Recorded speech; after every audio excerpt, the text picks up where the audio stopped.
欢迎来到会生活种菜。今天呢，又忍不住想跟大家嘚瑟一下我院子里的这些菊花。这个菊花呢，不知道有朋友认识不认识啊？这些呢，其实是我们经常吃的一种绿叶菜，叫小叶茼蒿。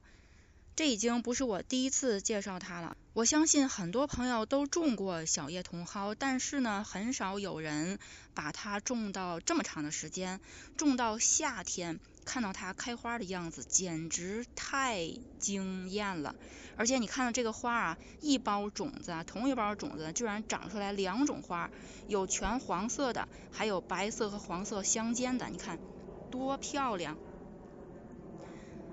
这个小叶茼蒿呢，我是在3月份的时候在室内育的苗。当然，如果您天气已经开始慢慢回暖了，春天到了的话呢，也可以在室外直接播种。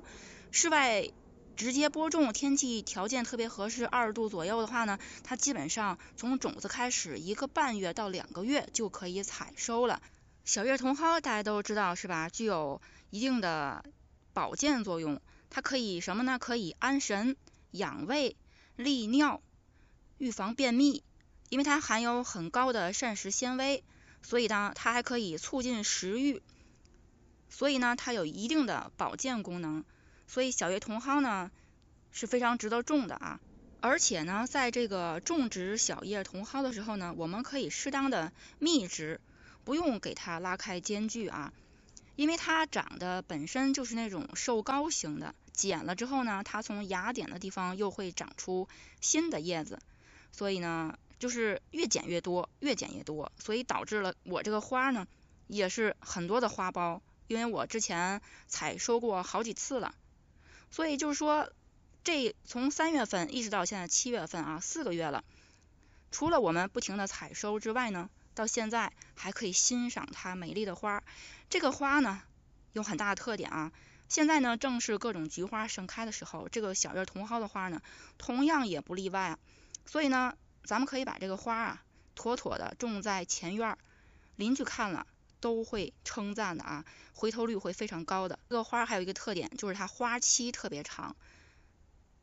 前面已经开始干了的这个花呢，这里面结了很多种子，这里面都是种子，不间断的盛开了有3个多星期之久，所以呢，具有很高的观赏价值。而且呢，可以发现它的这个花呢是冲着太阳的，是跟着太阳转的，非常有意思。咱们种小叶茼蒿呢，可以从冬末一直种到夏天，收完种子之后呢，说不定还能秋天再种一轮，既可以不断的采收它的叶子吃，而且呢还可以观赏它美丽的花。这就是小叶茼蒿呢，它也叫菊花菜的原因，所以它呢既是菜也是花。它跟其他那些开花的蔬菜不同，像那些白菜呀，或者是之前的芝麻菜开花啊，那些花啊都特别的小。那这个小叶茼蒿的花呢，就又大又漂亮多了。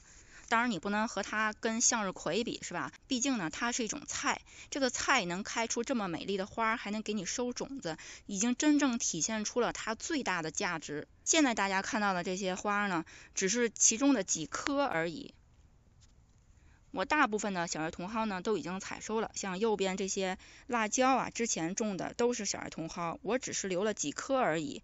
看这几棵小叶茼蒿就开了这么多的花，而且呢还有很多的花苞不断的在绽放。下次大家在种小叶茼蒿的时候呢，不妨留几株试一试，让它开花，绝对是物超所值的。好了，感谢您的收看，咱们下期再见。